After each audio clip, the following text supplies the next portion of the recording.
Go ahead, take the Logitech G502, go ahead, flip it over to the other side. Look for this section right here and gently pull up to remove the back plate here. Here's where you will be installing the weights. So the weights come in this case here. Look for the front portion here by looking at the cutout and pull up.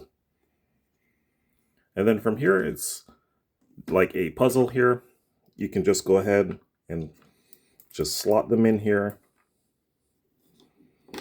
And you can go ahead and test them out. And just keep playing around and install as much or as little as you want. Once you have a pretty comfortable feel of the mouse here, go ahead, take the back plate here, put it back on. There are 2 notches on each side. They line up over here. Gently push down. And that's it. That's how you install the weights here for the Logitech 502.